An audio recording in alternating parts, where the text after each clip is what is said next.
Ciao and welcome back to the EyeMovie Podcast. This week, as every week on this podcast, we'll be looking at one of the top 250 rated films on Letterboxd. That's part of the top 250 on Letterboxd. And this week's film is The Green Mile, which you probably have seen from the thumbnail.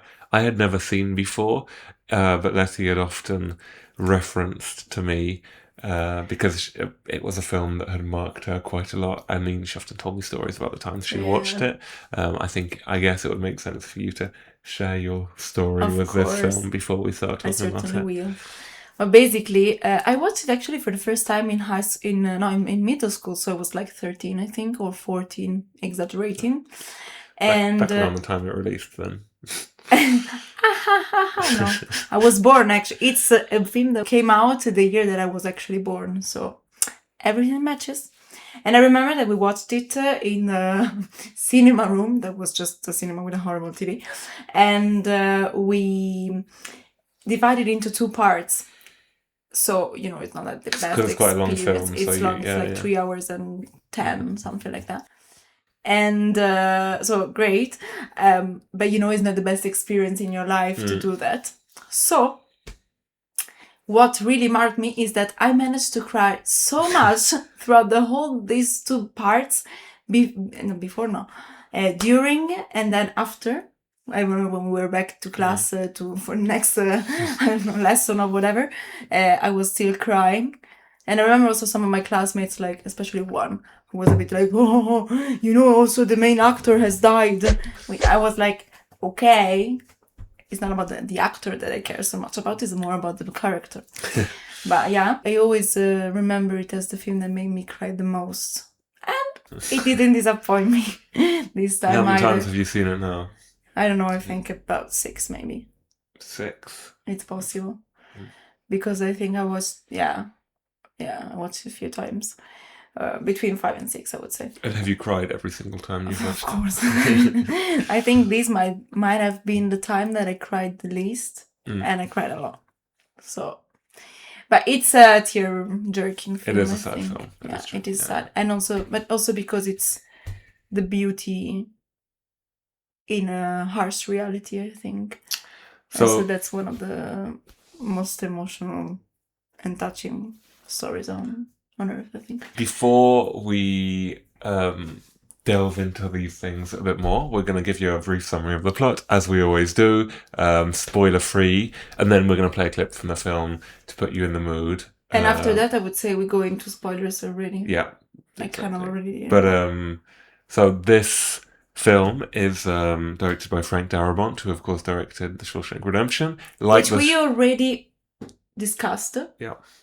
Like The Shawshank Redemption, it's set in a prison context, except instead of being inmates in prison for a long time, they're inmates on death row. That means inmates who are about to be executed. On the Green Mile. On the Green Mile, that's the name of the kind of like the row, not the row, but the corridor in the prison where all these inmates are kept. And it tells the story of the prison warden, played by Tom Hanks, who is kind of developing friendships, is maybe the wrong word, but he's developing different rapports with the different prisoners on the row because, of course, they behave in different ways, and seeing them every day, you inevitably kind of grow attached somehow to each of them. And the crux of the film is around one of the prisoners in particular, whose name is John Coffey, who seems to have some type of special power. Here's the clip. John Coffey spelled not like the coffee, not like the beverage. That's a word. With the Y.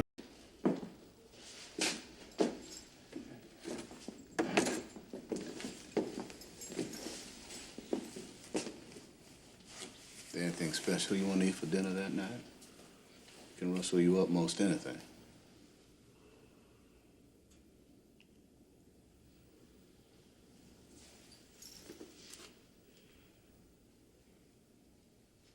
Meatloaf be nice.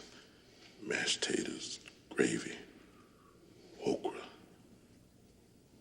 Maybe some of that fine cornbread your missus make, if she don't mind.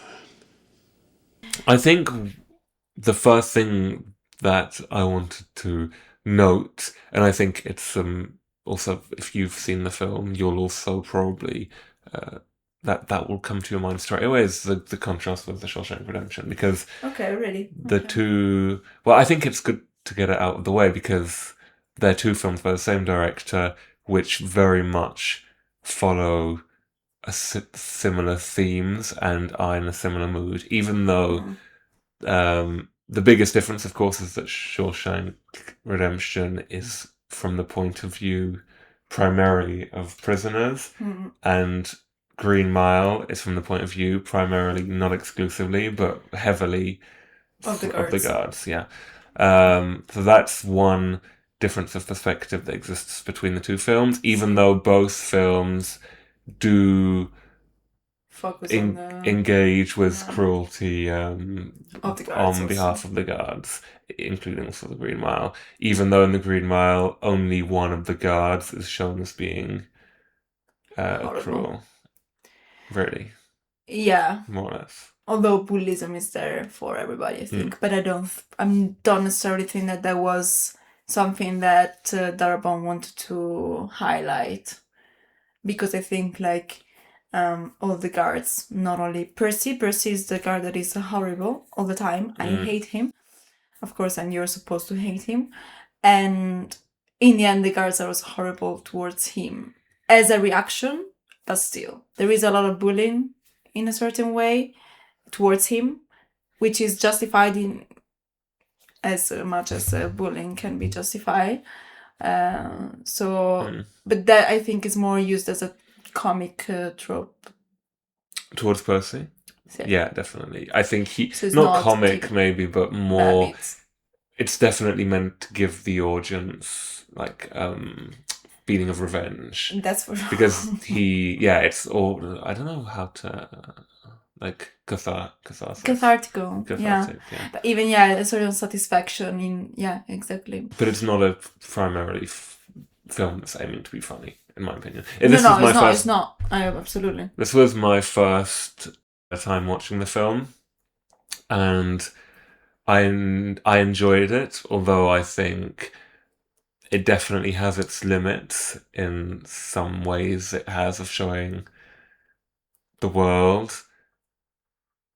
And sometimes maybe it lacks a bit of nuance. Yeah. Or it's very like I obviously it tells this very simple story, and also while it has good intentions, some of the explorations remain a bit surface level, I think. Yes. And you expect the film to go down some routes maybe that it doesn't necessarily do.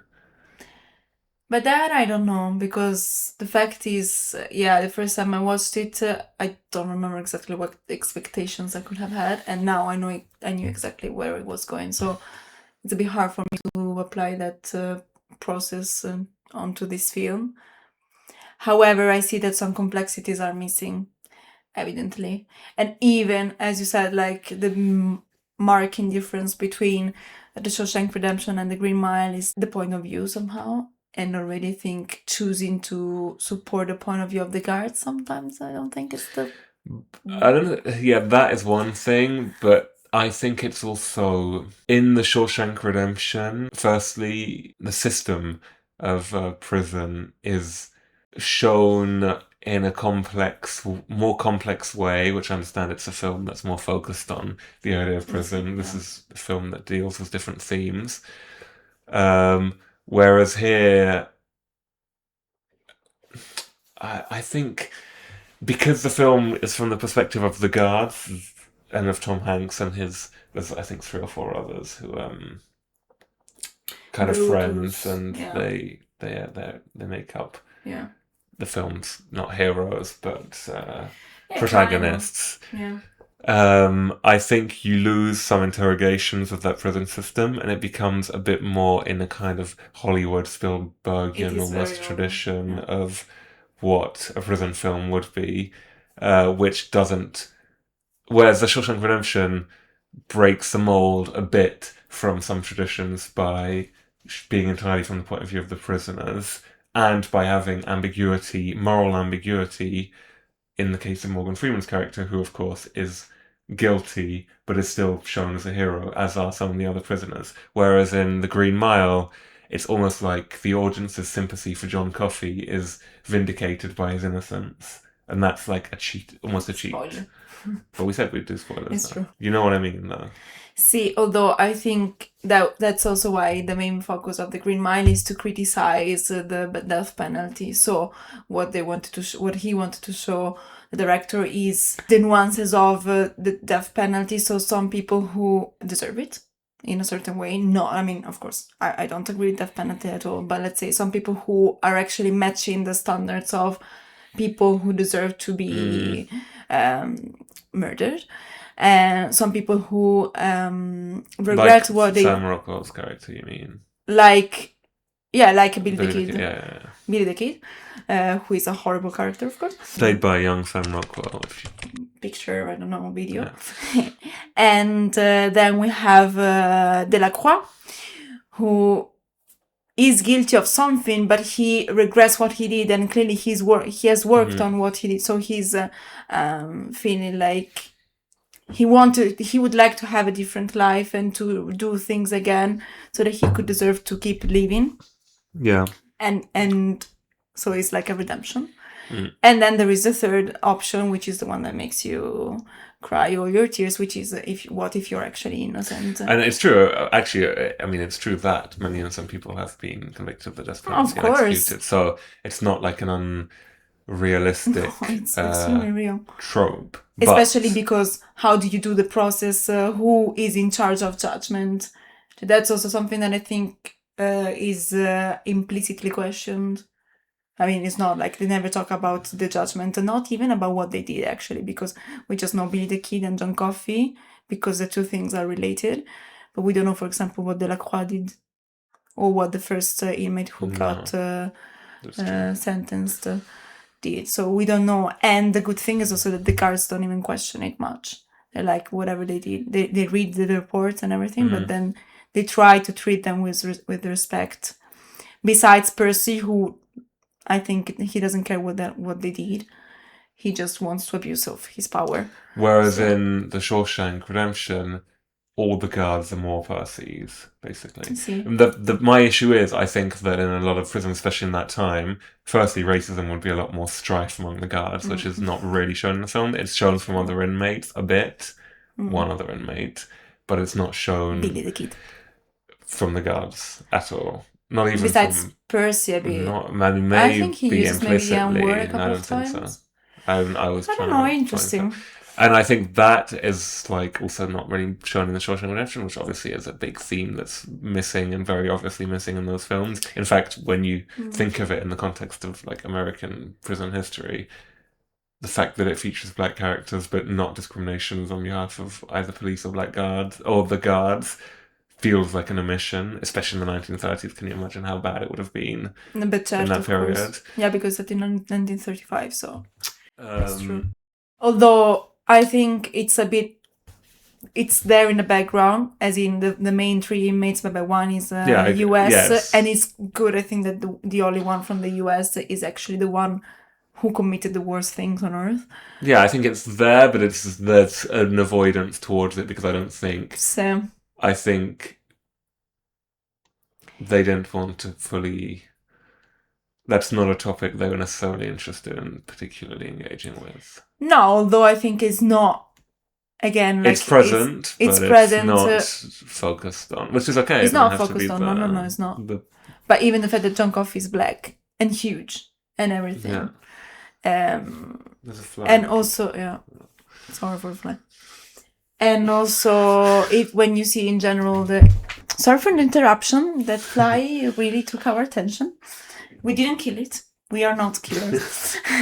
Especially in this context of the Green Mile. We don't want to sentence anyone to death.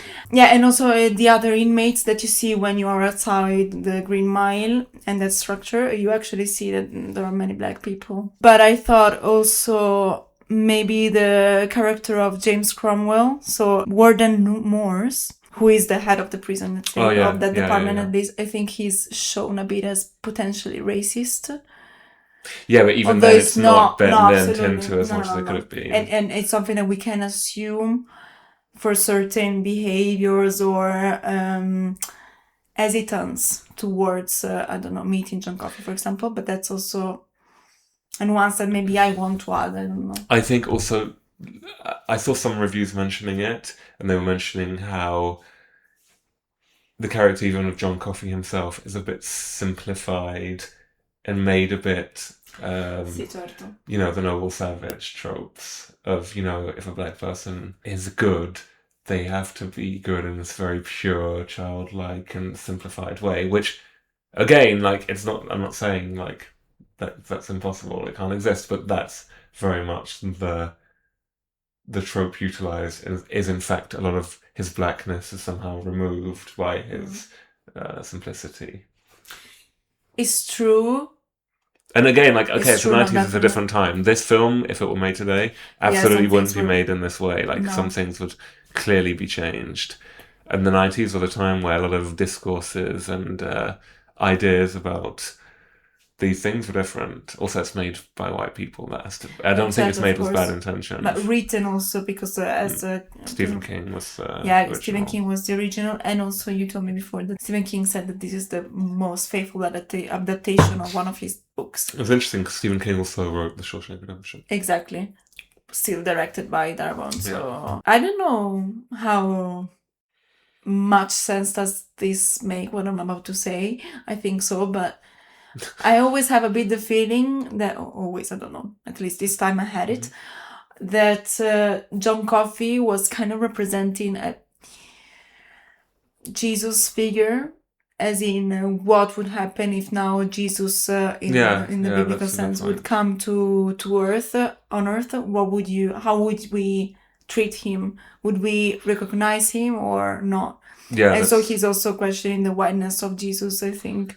And the fact that also that he's not white 100% also leads to his, assuming that he's actually it definitely has that kind of biblical allegory going on because of the aspect of the healer. The religion is very, the miracles. It's also explicitly referred to because also Tom Hanks is very religious, and in general, as a religion is very much there. That's true. I think it's interesting actually to explore this part. Yeah, that's definitely true. And I think, as I say, and it's not the same because it's a different type of film, but it's like we talked about in our episode about Secret and Lies, which was also made in the late 90s.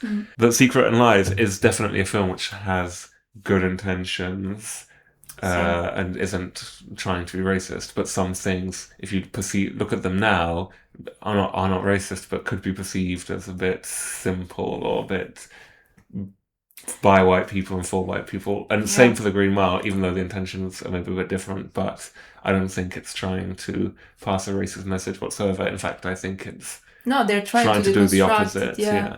But with the tools that they have as white people and as white people of the 90s. So one of the points I was interested in is that this film is not necessarily the typical type of film that ends up on the Letterboxd top 250 because in a way, it's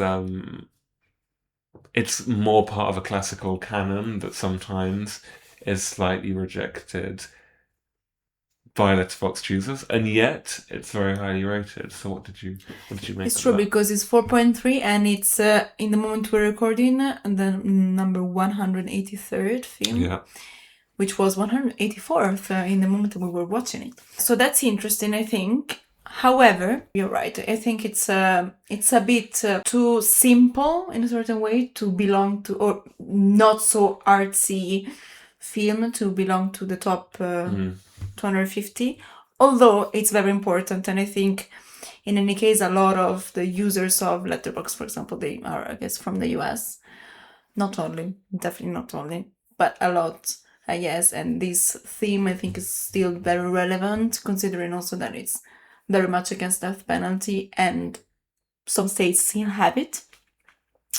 So I think for how much it belongs to the decades in which it was made, it's still very important but also relatable.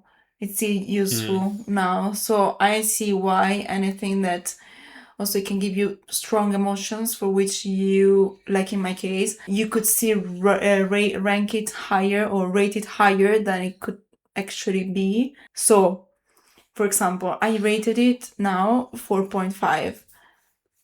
It's a lot due to the emotions that I have attached to this film. A bit probably because it has been part and one of my favorites throughout my whole life. And a bit because in any case, it really stacks with you and it really shakes your emotions. Yeah, I agree. So I think the fact that the emotional impact has an impact also on the rating.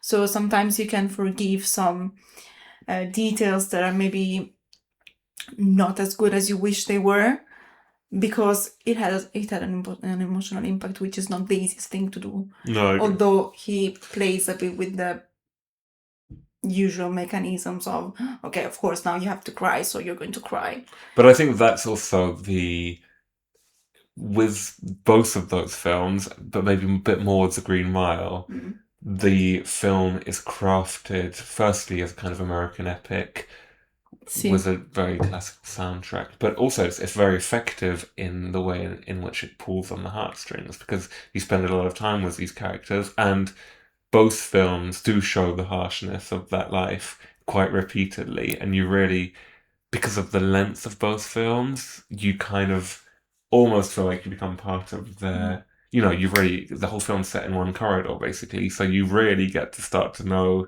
that life and the dynamics between those people, and that's, I think, is quite well done. And there's a similar notion of the Shawshank Redemption, because a good prison film should make you feel like one of the prisoners, and both films, due to their setting being like almost entirely in the prison, some exceptions in The Green Mile, but it's 3.5 hour film, and like of the 3 hours, like 2 hour 45 probably are set in the prison. Then you eventually, you feel like you're locked in there as well, at least for the duration of the film, and that I think is very effectively done, and you do definitely get emotionally connected. It's true. And so that's why you think? That's why it makes people cry. Yeah, because it makes people rate it so high. I think they're also very well made films, to be honest. They are.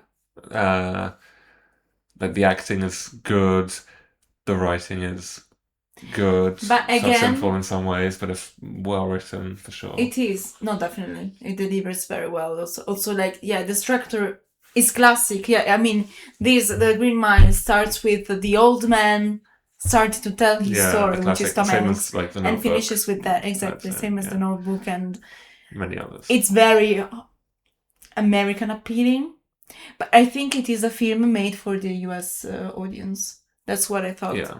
Within those schemes, and also because it's not trying to be something different. So that's maybe something that I appreciate, a kind of intellectual honesty. It's like, what I'm attacking is death penalty in the US now and in the past, our inability of judgment, and therefore how the hell do you think that you're going to sentence someone to death, or you're going to murder someone, and sometimes that's for that audience. The easiest way to pass a complicated message is via a simple story, and I think that's also and touching. The idea somehow. It's true. You wanted to say something? I did. No, I've kind of forgotten what it was. It was good though. Oh no, I remember the other thing.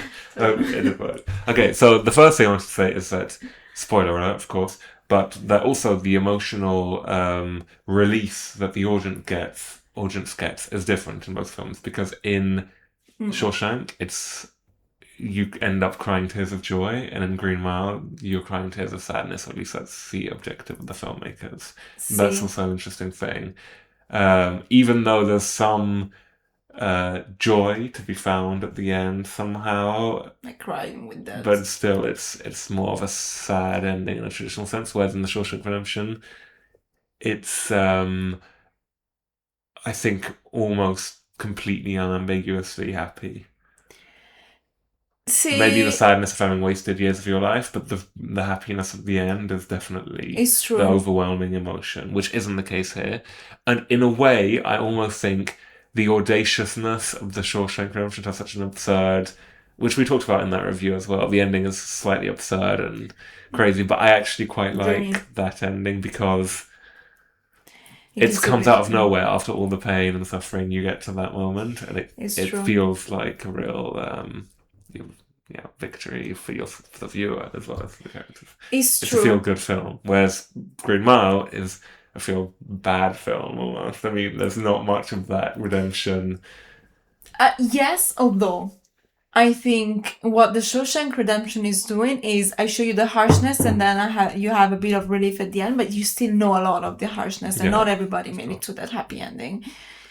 In the Green Mile, is showing you don't have a happy ending, but you're having a strong relief in the moment in which it is John Coffey himself telling you. And that's, I think, very much the director leading you into your emotions and guiding you a lot. He's telling you, no worries, what is happening to me, it's for the best, because I can't stand this anymore. So you have that sort of relief and emotional relief that I think is very important, and in a certain way it's also very... In a way, I like it very much, and in another way, I don't, because I don't want for him to tell us, oh no, but it's okay. I mean, I protect you. But it comes back again to that religious sacrifice that you mentioned, actually, in that if you see it through that lens. But also in general, I also understand that it's well made in the sense that I believe that John Coffey doesn't want to live in this world anymore because he's really taking all the energy, and I know that feeling because I remember that sometimes when you focus so much on all the brutality and harshness and horrible things that are happening in the world, you can't stand it anymore. You're like, oh, what can I do? Either you can do something or you can't, but it's impossible that you can do something, you can change something. So either you implode or you explode by dying. So I understand it makes sense within that narration, but also I don't want I don't want to be safe when I'm watching John Coffey be sentenced to death and die in that horrible way without the mask because he's afraid of the dark. That makes me cry so much because in the end what you see also is a bit of a child, so that's also maybe what is hyper-humanization or dehumanization in another way. The other thing I was going to say is that I also mentioned it during the film, it reminded me of the Herzog documentary in which he has interviews with death row prisoners, real-life death row prisoners, who had committed a murder a few years beforehand to steal a car or something, I think. And he was having interviews with them just a few days before they were set to be executed. And it's a very difficult documentary to watch, not because it's... Would like to watch it. In fact, it's the antithesis almost of the Green Mile, because in a very typically Herzogian manner. I think I might have just coined a new phrase of Herzogian. No one's used that before. In a Herzogian manner, it doesn't try and be sentimental at all. In fact, it's almost the opposite. It's very unsentimental, and Herzog, as usual, comes across quite brutal, but with his honesty in terms of questions, not unfeeling, but not sentimental in his questions at all. But somehow I think it kind of manipulative. No, not manipulative, at least.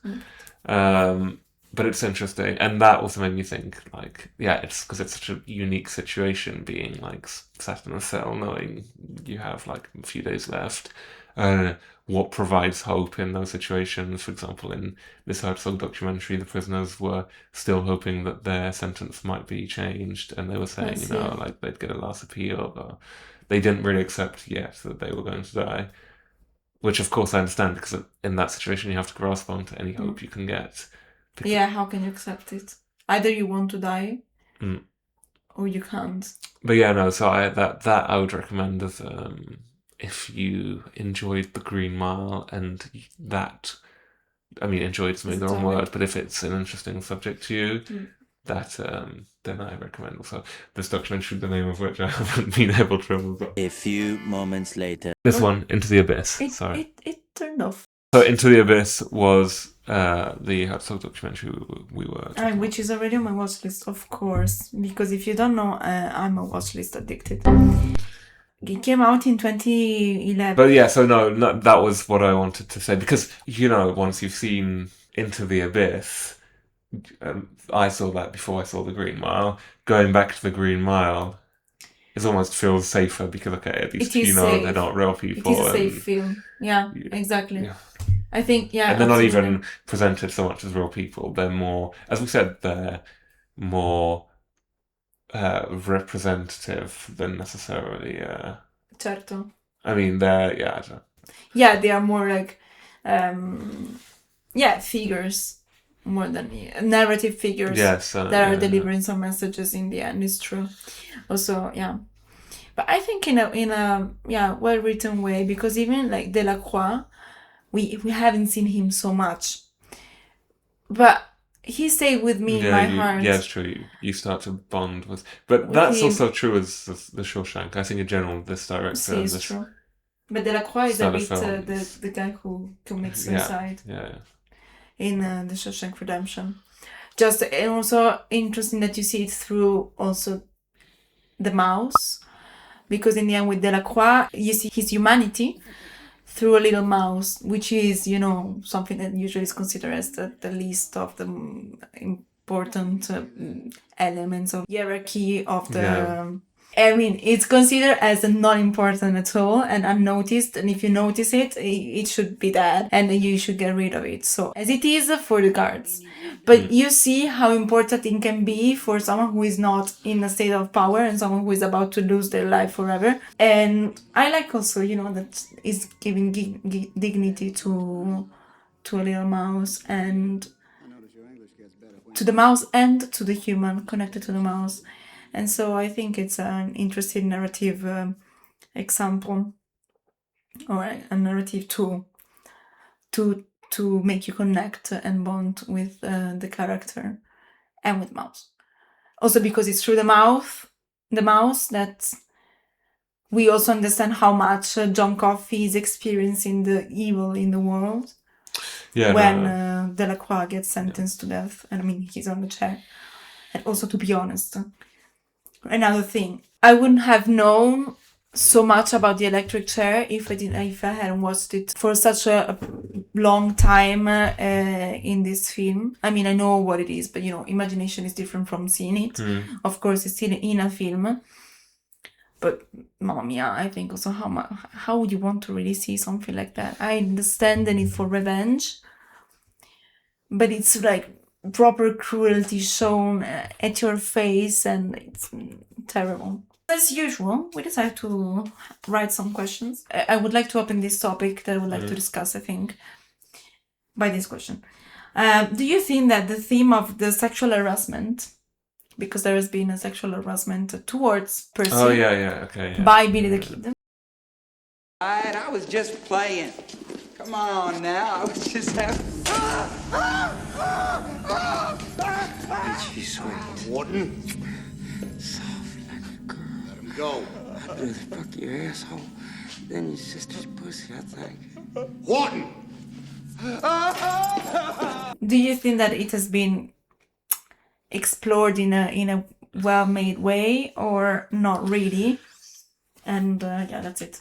Basically, it's Billy the Kid But I think grabbing that Percy's theme cock. appears in both films. Also, it appears in Shawshank because the main character is raped a few times. But differently. Yeah, because here it's inmate on guard. Yes. See, but also evil against evil. Because Percy is also an evil person. When in the Shawshank Redemption, our hero is not evil. That's He's true. bad against good. Yeah, And he but was it's also bad happens a lot, against I bad. think, in the Shawshank, or at least it's kind of set to happen a lot. Anyway, See. is it developed enough? Maybe not, potentially, but I have to admit that it wasn't something that necessarily bothered me. I think the film manages to demonstrate that it's something that happens, and something that's a bit to be taken almost for granted in a prison context, that those things happen without necessarily. I don't think that's necessarily the objective of the film. And even now, it's not something I thought about, but now that you mention it, the idea that the effect that Percy is the victim is a nice little twist on what would be the usual way of doing it, I guess. So, yeah. I don't think it was undeveloped. or I didn't notice something missing. What about you? I agree. It's not something that I remembered much, which is interesting, I thought. And now I remember it more because I also thought, I agree, it's not underdeveloped, it's not the focus, so it's fine if it's just mentioned, but I think it has been given enough minutes. And I think the actor of Percy, who is Doug Hutchison, I think he has been very good in showing all the emotions and humiliation, but at the same time, not humiliation because he's always trying to be the most powerful one and everything. But now he's deprived of this power from one of the inmates, and especially the one that he can't level up with. Yeah, although again, you'd say the critique is that all the bad traits of prison guards are placed only in one guard, whereas all the other guards are shown as being kind and magnanimous and kind of caring. Now, you're kind of magnanimous, more or less. Because also, yeah, they're the ones, and that's maybe my problem is that they make fun of him. They are, okay, the general thing, yes, but also when they give the, I don't know how to call it. Yeah, but when they do that to Percy, it's very much deserved, to be honest. It's very much deserved, it's still bullying, and it's still abusing of your power. It's deserved, yeah, yes. but that was shown without the prior moments where Percy behaved, did the thing to Adele, then it would be, bullying. But I think because of that, it's like the film's morally justifying the behaviour of the other guards via... No, yeah, of course, and I understand, and I was very satisfied, and I wanted them to do that. It's still like a violence. But what I liked is that what is shown is also the human aspect of Percy, because he's not just someone who is abusing of their power and their knowledges and people that he knows that they can do whatever they can do to help him. But he's also an insecure and a person who, in any case, in the moment in which Billy the Kid is sexually harassing him, he is a victim. And maybe that is a bit laughed at, although I don't remember now exactly, because I think the guards are a bit laughing at that, and of course the inmates, as also a sentiment of revenge that they want. But at the same time, it is a violence, and I'm sorry, in that moment I really empathized with him. It's horrible that someone is scaring you to death in that way, that you're peeing yourself and is touching where you don't want to be touched, and you don't know what is going to happen to you. That I think is very well shown, but at the same time maybe too much laughed at or not giving too much importance to it. But I think also it's, I don't know. Yeah, maybe. Although it's also interesting that it shows that he's not changing. He had the possibility somehow to also reconsider some of his violence, but then he keeps perpetrating this violence to the other inmates and anyone that he meets. But as we said, in fairness, like a lot of the things the film shows are simplified in one way or another. Certo. Yeah. So I mean, I think like if you're going to talk about the suspect, I think there's other things to talk about first that are not given enough consideration. Yeah, I don't know. But because I think the race aspect is missing more. I agree. Because that's really, especially on behalf of from the prison guards who are white towards the black prisoner, which is not approached at all. And I think it's true. And I think their way of not being racist is to not show the prison guards as racist. But in fact, I think that's almost such a big historical omission that it almost becomes racist because, of course, like in the 1930s. But I think that's also justified through religion, as in they actually have a strong faith for which they are able to treat with respect anyone besides their race, which is a simplification or even like a justification somehow. But but I don't know. No, I don't think that one thing comes before the other. I think that two themes can be on the same level. Of course. But I'm saying that theme is one that you really feel missing. Yeah, I know. Because it's floating around but never really grappled with. But maybe that's the thing. It doesn't even have to be done in that way. It just never appears at all. That's my issue, you know. Certo. It's never even mentioned. Not even by if the prison guards were explicitly anti-racist, okay, is it very realistic? No, but at least it would be like, okay, you're dealing with that theme of race, which the film is purposefully avoiding somehow, apart from a few moments. But in that dynamic, it's purposely avoiding them. It's that true. would be... You would accept it more. Well, I would just like it to be mentioned. Si, no, it's true. Because if it's not mentioned, then it's like, well, it's the elephant in the room somehow. Especially in America, especially in the 1930s, especially with the white guards and the And it's black interesting inmates. also because in the end, Frank Darabont, he already dealt with this theme. No, it's not really dealt with in Shawshank. No, but he for sure, no, exactly, but he reflects on that. I mean, he chose to change one of the main characters from Irish, white, and with red hair into a black person, Morgan Freeman. So you reflected on it. So it's interesting that then you avoided 5 years later to you have it there in the background, but you never explicitly refer to this issue. So that's very interesting. How, or for example, in a way, he's going back. Even the fact that John Coffey gets the blame for a crime committed by someone else is probably due to racism, but that's never mentioned or shown, not even on behalf of the people who accuse him. You know what I mean? It's almost like... It's clearly for that. Yeah, but it's not shown. And I think it would be more explicit in that context. Or, I don't know, it feels like it's something missing. That's mine. Unless they can't. In a certain ways, like, they can't explicitly refer to that. Because so I think they would offend white people too much if maybe they did. How they would do? Absolutely. But that's how what it shows somehow. At least. Clearly, also the father of the two kids that have been raped and but that's what I mean. But I mean, I just thought he was a racist for sure. Yeah, but that's missing, I think. Although it's very much there, but I think you need to be able to read that. If a racist person would watch this film, they wouldn't question it. If you're trying to deconstruct it, you know. Exactly. So that's maybe the biggest problem, because it's very explicit besides this. Exactly. So I think, okay, we can do the right. And it's scared maybe of pushing on that. Because maybe also wouldn't be seen so much. Well, I think in America still now, I mean, you can't, you know. Maybe at this point, I don't know, but maybe he tried to give more relevance to the topic of removing death penalty. So he wanted, maybe Darabont, maybe he wanted to address the biggest audience he could to also like engaging people who wouldn't have watched the film against racism. So maybe he decided not to deal into racism, although it's a bit hypocritical in a certain way.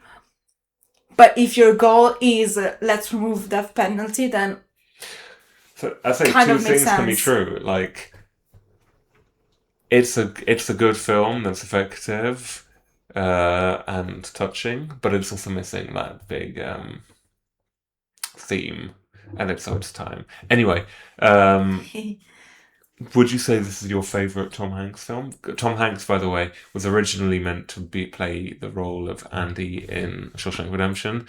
He wasn't able to, but to compensate, he plays the main prison guard, Paul, in this film. Now, since you asked me this question, what I'm going to do is go on Letterboxd and watch all the films that Tom Hanks did.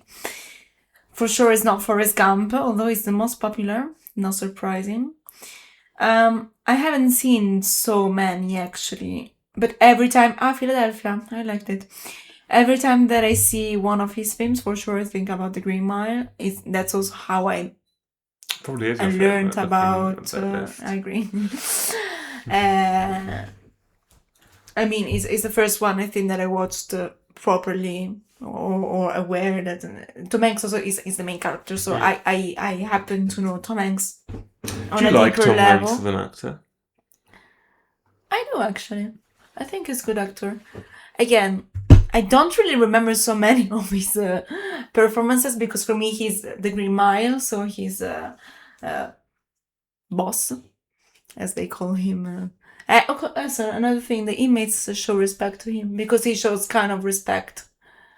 You know what I like, and I think it's a bit of a wink to the Second World War, is that at some point he talks to John Coffey, and he's like, I don't want to be like, when I'm dead and I have to face God. What am I going to say? Yes, because I had to do what I had to do, then I'm going to kill one of your miracles and not do anything. And then there is again like the kind of safe game of no worries because I want to die.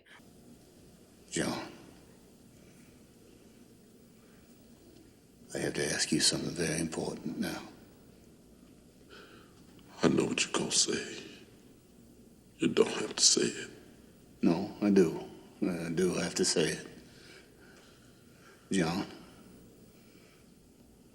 tell me what you want me to do on the day of my judgment, when I stand before God and he asks me, why did I kill one of his true miracles?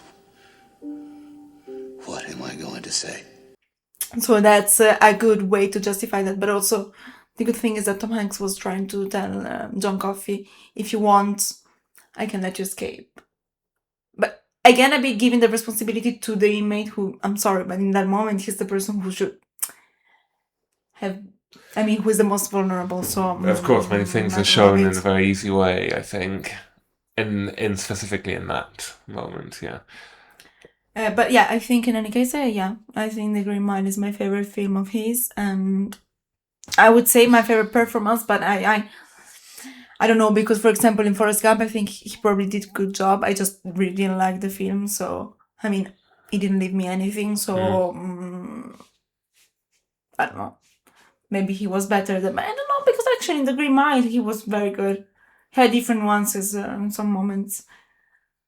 I think also maybe, I don't know, representing the beginning where he's struggling to pee must have been a bit funny to interpret, but also maybe not the easiest to have all those expressions that are a bit of relief and everything. He was really sweating. Yeah. I feel that was a good performance. What do you think? He also did Toy Story, Asteroid City. I didn't even remember him in Asteroid City. Lady Killers, the second. I didn't like the remake though. I know. One thing that I wanted to mention and don't want to shy away is that one thing that I like, and again, it's a bit within the safe and wanting to make you cry elements, which is, it's a film that really makes you appreciate the beauty of life and of freedom. Because when John Coffey comes out after a big while for the first time and he can see the stars and you see through the eyes of a child and you see how beautiful the world is. He touches the grass and he's happy with these small elements that we always take for granted. And I think it's good reminder for who is watching. Like, okay, again in Shawshank, it's so beautiful. Yeah, in the rain at the end. I think it's not. It's a theme maybe close to Darabont. So I think that's something that needs to be mentioned. I don't know if it had direct impact on legislation, but I think definitely had impact on public opinion. See. Because, no, definitely. Because as we said, it's an extremely accessible and easy film in some ways, and it can be universally popular, and that means that it's one of those films that can impact people's, a lot of people's thinking, let's say, and I think for sure it's a film that shows the death penalty in a negative light. Certo. But to be fair, The Shawshank Redemption also shows life in prison in a very negative light. In fact, in some points of The Shawshank Redemption, you think, would you really rather this compared to dying? And in The Green Mile, you think, maybe not. So, yeah, the two options. It's true. Well, which is good, yeah. Although I think it's harder to change the prison system and a bit easier to remove the death penalty. Not a bit, definitely easier to remove the death penalty. So maybe these can have had a bigger impact to change something than maybe The Shawshank Redemption. As it is now, none of the two, to be honest. Yeah, that's what I want to say. So, we will talk about now the ranking of this film in the Letterboxd Top 250. I gave 3.5, so by that logic, I probably wouldn't put it in my top 250, although again, actually maybe I would, because I have So many films. Yeah, so many films. 250 is a lot of films. But as I said earlier, in some ways I'm a bit surprised that this film is in Letterboxd Top 250, but in other ways I understand because it is very effective and the things it shows, and I think it has a lot of the effects on the audience that it seeks to have. It's true. For you gave 4.5. It was a 5 at the beginning, of course. How did your opinion change, and would you have it in your top 250, and what do you think about its placement? Allora, my opinion didn't change much, to be honest, because I knew what I was watching. I know, as I said, I watched it many times, and also I always consider it among my favorite films. So I remember it a lot. I maybe didn't remember some things exactly, but I always knew what was coming next. So that also effect of surprise wasn't very much there. Of course, like the more I grow, the more I have some more nuanced and complex opinions on some themes and on how a film should be made or what the director is trying to communicate to the audience. So that, of course, changed a bit. I see it as more simple, although even reflecting in retrospective, I could see already that it was quite simple. Or, with a specific not anything that was like striking in terms of cinema or cinematography even, but more as a message that needs to be delivered. So in general, I still think I prefer, I give higher value to a message than to how it's the packaging. And I think the message, it's still very good. Again, for a US audience mostly, and for people who don't have enough tools to really question certain things. But if the goal is to have a big audience who is reflecting on these topics, chapeau. Because what we need now is not to reflect among us who already reflect on these topics, but to make other people think, okay, maybe actually the death penalty is not worth existing. So in that sense, as I said, like I gave 4.5, and mostly for the emotional impact that it has had on me, and maybe on my life actually, because I think maybe this is how I started to reflect more strongly on these topics. But could also be a 4 stars easily. Could also be a 5 stars in another way. So I think 4.5 is a good in the ground. I understand. Yeah. The split between your head and your heart. Yeah, but I don't want to exclude my heart, so 4.5 it is, and heart, of course. And would I put it in my top 250? Yes, of course. It could be also in my top 100 in a certain way. Honestly speaking, if I'm going to talk about personal, not even taste anymore, but more like impact, then that would be... Yeah, of course. And so you would put the Shawshank Redemption in the top 250? Yeah, I think it's, for me, it's better made. That's more complex, maybe even. I don't know. Yeah, maybe I should also rewatch Green Mile at some point. But I just came away from the Shawshank Redemption more. It's more neat in its structure, maybe, and that in purely the way it's written and built, going away from the things we've just spoken about, I just found it to be a bit more concise. I wasn't a huge fan of the epilogue of the Green Mile. The whole last section was him as an older man. And I think that maybe, whereas I think the Shawshank a bit more magical. ends on a really strong note. They get to the sea, that's the end. And that kind of leaves you. And whereas this one kind of slowly trails out. So maybe even that's a bit more Hollywoodian. The bias of the ending, which is the last thing that stays in your mind, I guess. So that was mine. See, that's true. In fact, I didn't remember this part of the old Tom Hanks, and that's interesting. I remember so many things, but not that. So potentially could be removed. although very relatable once you have watched it already. When you watch the beginning and Tom Yeah. Hanks as an old man, he starts to cry and has to leave the room when there is the song of the scene of the film. I got married. Na, na, na, na, na, na, na, na, na. I'm in heaven, and my heart beats so that I can hardly speak, and I seem to find the happiness I see when we're out together dancing cheek to cheek. Cheek to cheek. For me, it's cheek to cheek. Recalling on the film that, of course, they watched with John Coffey before he was sentenced to death. Never see me a flicker show. Before he was actually executed, thank you.